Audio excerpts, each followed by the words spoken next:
Olá, que bom ter a sua companhia aqui no Júris 360 Lab. Olá, sempre um prazer. Hoje a gente vai dar uma olhada mais de perto no informativo número 778 do STJ, sabe?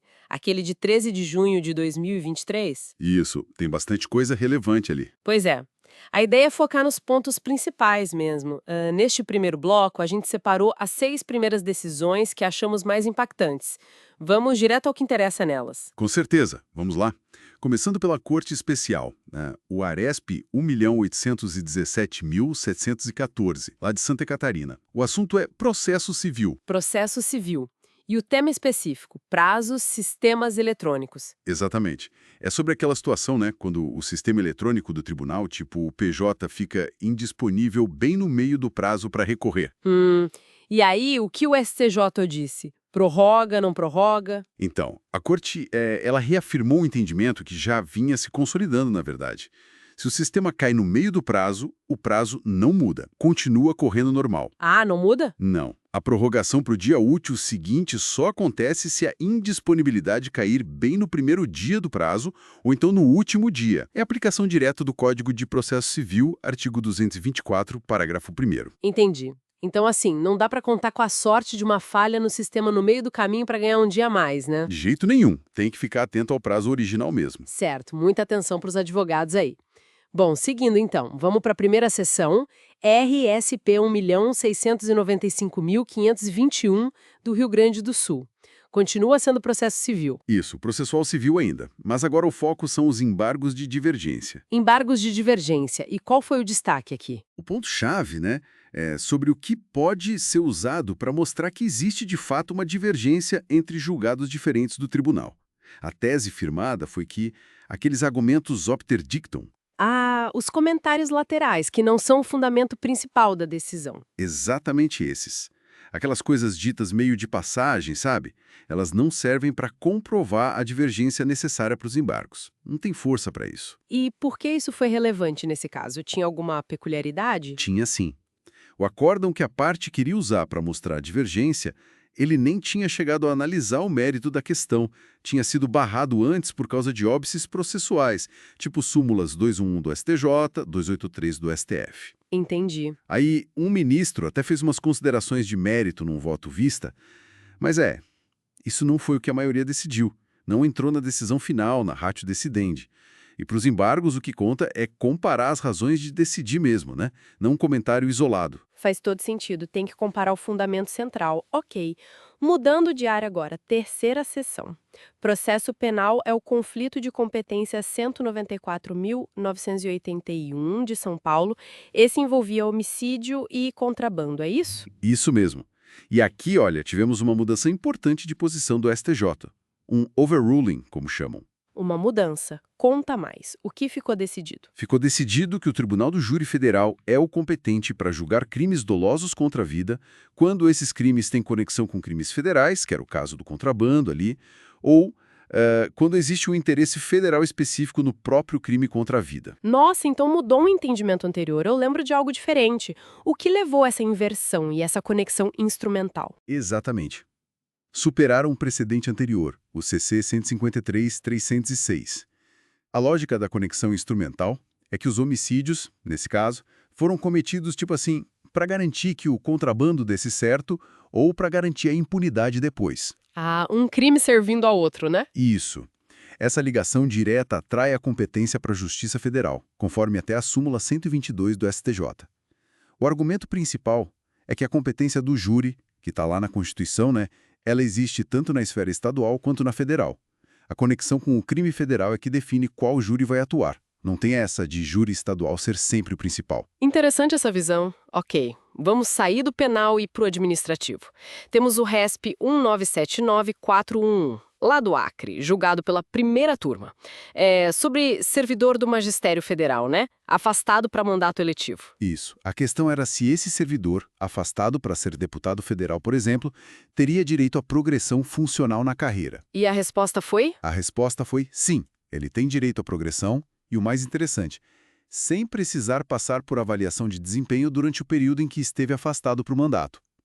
Mas a avaliação não é requisito para progredir? Como fica? Então, a chave está na Lei 8.112, o Estatuto dos Servidores Federais.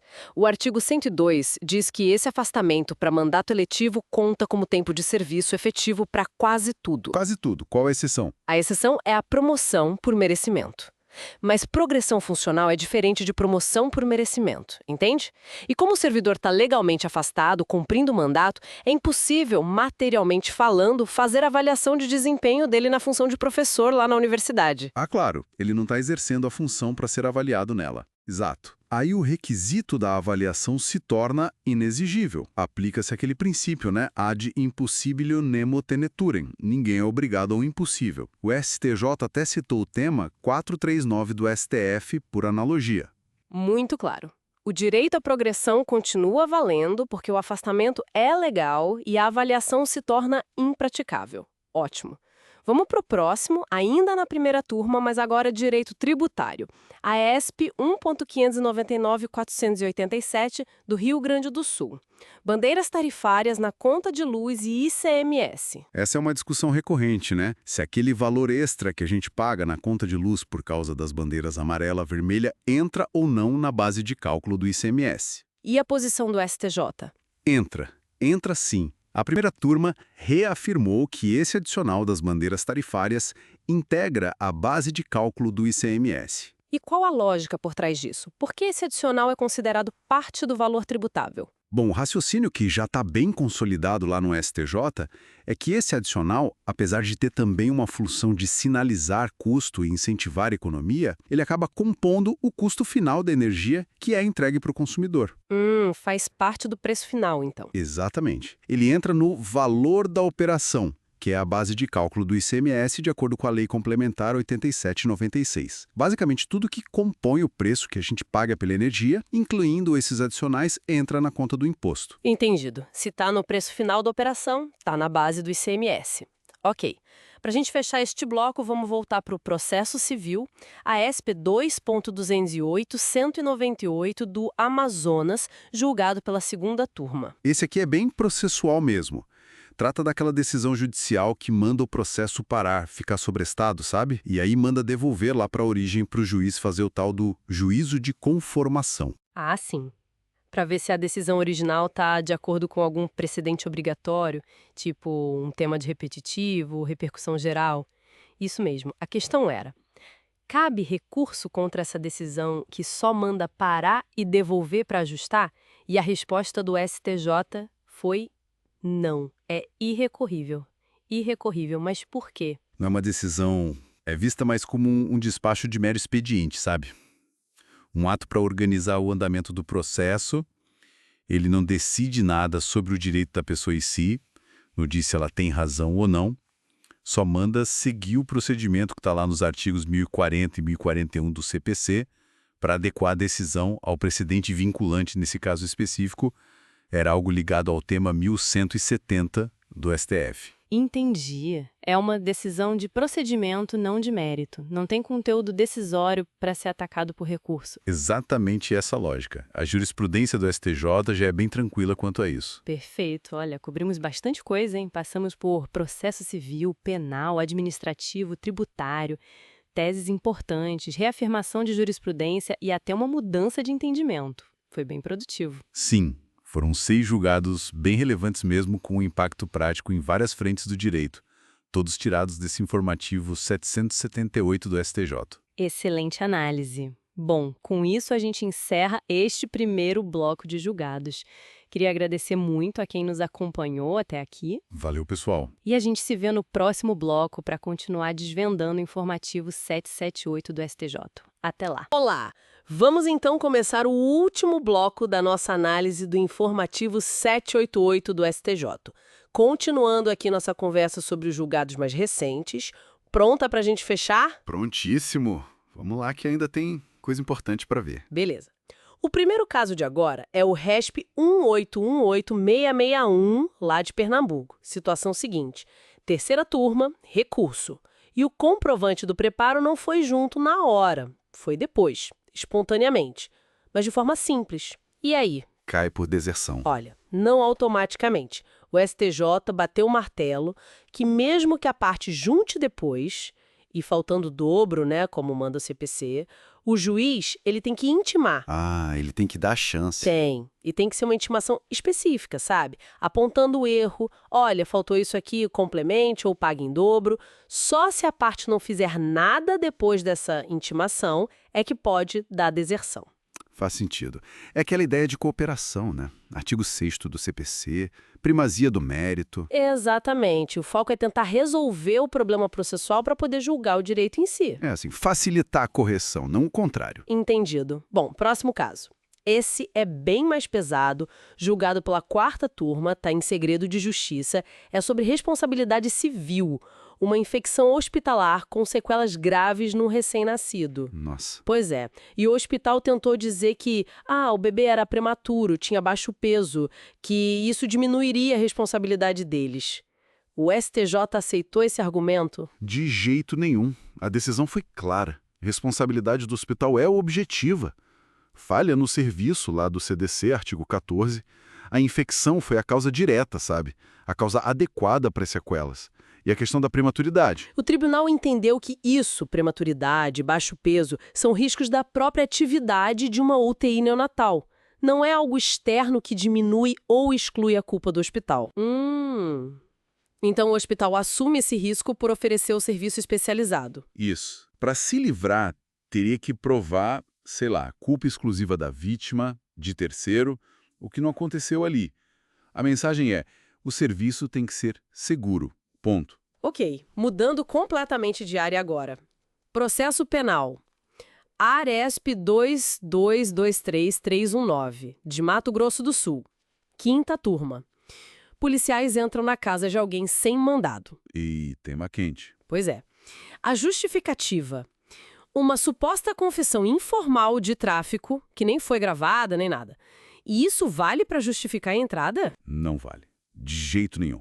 O STJ, seguindo o Supremo lá no tema 280, reforçou. Para entrar sem mandado, precisa de fundadas razões.